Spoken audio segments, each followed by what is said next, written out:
2030 तक अपनी 50% energy requirement renewable energy से पूरी करेगा। The heat wave in India continues with no sign of relief in the form of rainfall, and the months ahead look unbearable. While some countries are carbon negative and have already accomplished their sustainability plans, some countries have a goal of 2030 or 2050 to reduce their emissions. But what about India, the third most carbon polluting country after China and the United States? They seem to have a goal that happens to be 5 decades late. Indian Prime Minister Narendra Modi has committed to India achieving net zero emissions by 2070, 48 years away from now. But why does it take so long? Welcome to the second episode of Sustainability, where we will be answering the statement in question: why does India need 5 decades to achieve carbon net zero? Let's look at why India needs to control emissions sooner than other countries.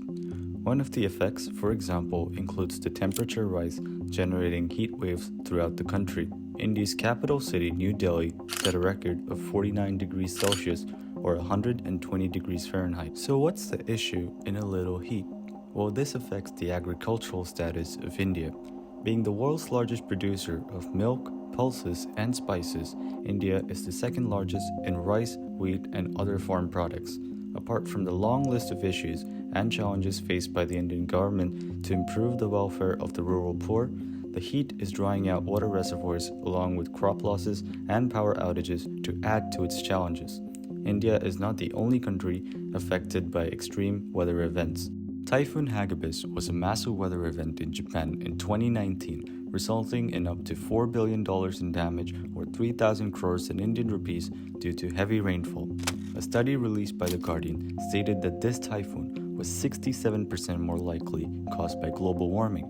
According to a Guardian article, devastating floods in South Africa and Europe, heat waves in North America, and the storms in Southeast Africa were supercharged by the climate crisis. Remember, greenhouse gases such as carbon dioxide trap heat, and this is what happens when there's too much of these atoms scattered in the atmosphere.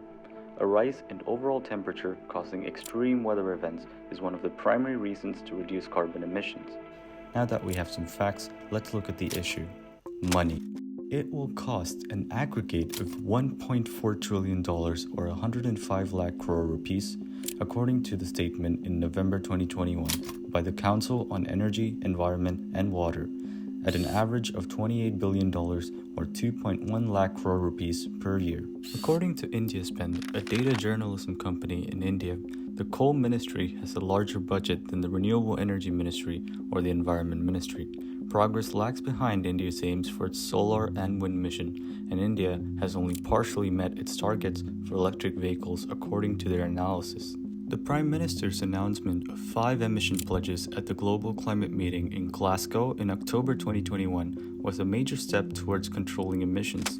India's 5 new pledges include: number 1, net zero emissions by 2070, number 2, achieving a non-fossil fuel energy capacity of 500 gigawatts by 2030, number 3, 50% energy requirements from renewable sources, number 4, reducing total projected carbon emissions by 1 billion tons, and number 5, reducing the carbon intensity of the economy to less than 45%.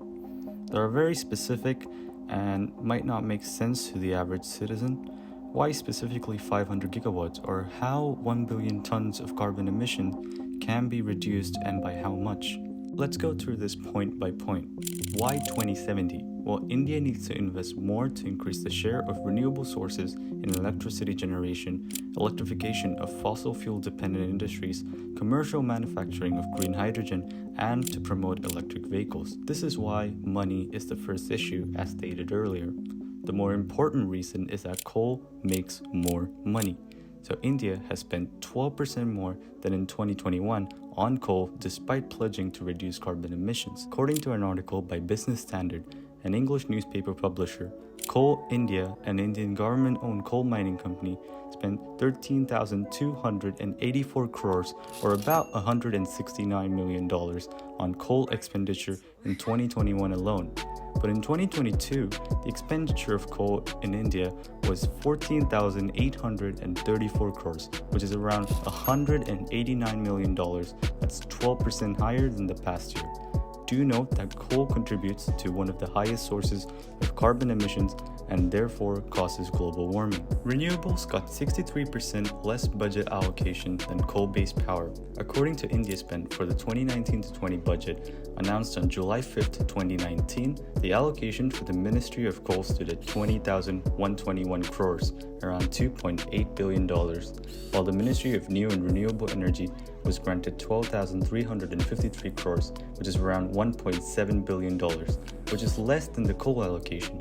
So why does India just not invest more in renewable fuel sources? In the 2015 Paris Climate Agreement, India had committed to install 175 gigawatts of renewable power capacity by 2022.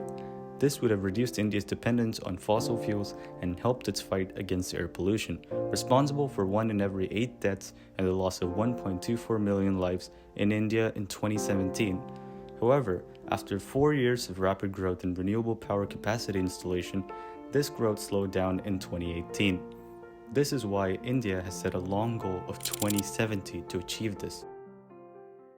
Pledges 2 and 3 go hand in hand, achieving non-fossil fuel energy capacity of 500 gigawatts by 2030, and the third pledge, which is 50% energy requirements from renewable sources.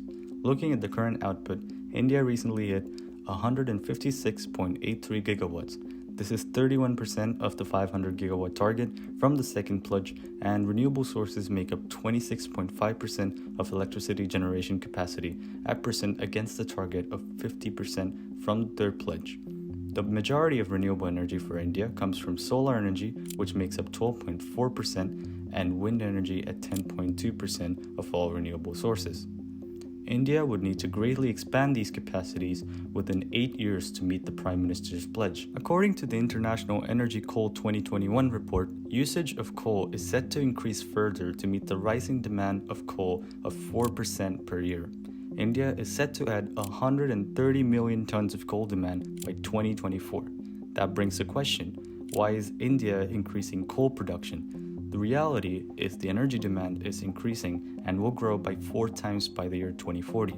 The government needs to take steps to equalize energy production from green sources to meet the energy demands as well as produce fewer emissions.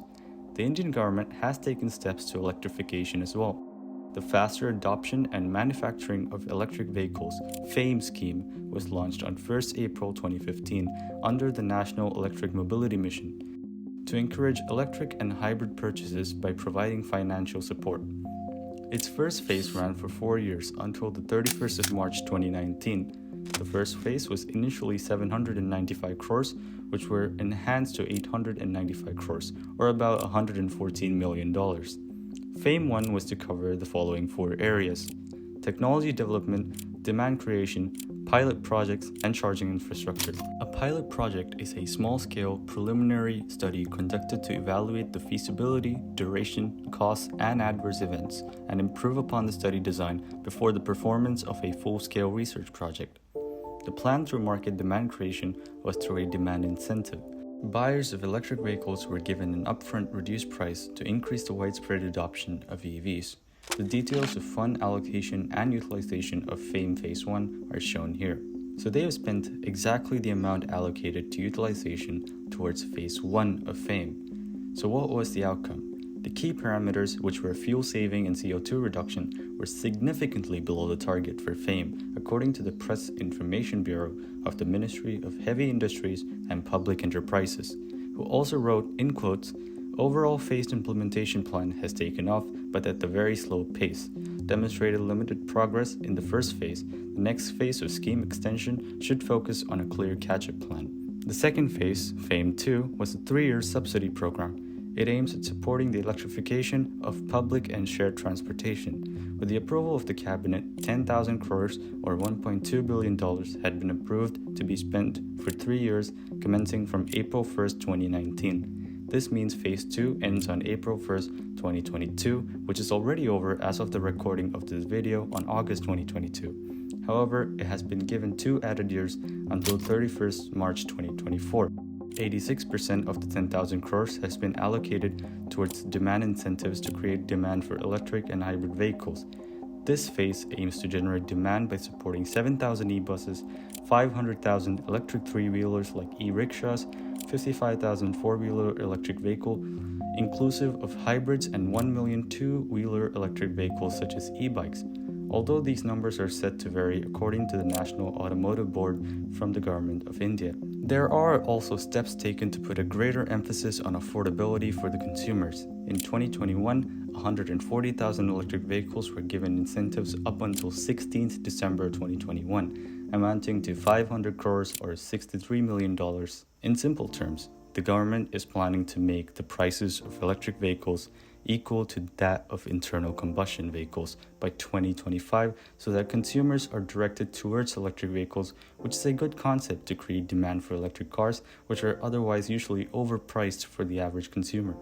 The system of solving this issue by a given deadline is being taken quite seriously by parts of the government, and an organized and systematic plan has been established. However, the actual output given seems to be much less than their self-targeted goals, and the main reason for this could be the dependence of India on coal and the problem of pricing down electric vehicles. There are simply too many factors created to consider a simple potential solution. A good solution to this issue would be to focus on one issue at a time rather than spending money for an entire project to focus on all of the specific issues. A slow introduction to the electrification of vehicles given with a proper infrastructure towards charging stations put in highways and most cities would be a great start towards giving an output. With over 1 million electric vehicles running on the road in India, there are only 1,742 electric charging stations across India as of the making of this video. The second issue India would need to focus on is the underfunded roads, which are 40% comprised of dirt roads, and over 30% of villages have no access to all-weather roads. Some explanations for the poor conditions of road include lack of funds and poor project management. When good infrastructure is made, then the plans for electrification can be easier for India. In all honesty, the goals set for 2070 may not be completed in time and could be extended for another 5 to 10 years, but there is still time to correct slow efforts and speed up the process to hopefully see some positive results by the end of this decade. This was episode 2 of my sustainability series. Make sure you comment below on what you think you could add to this topic of lowering carbon emissions in India or any other country. Thank you for sticking to the end of the video.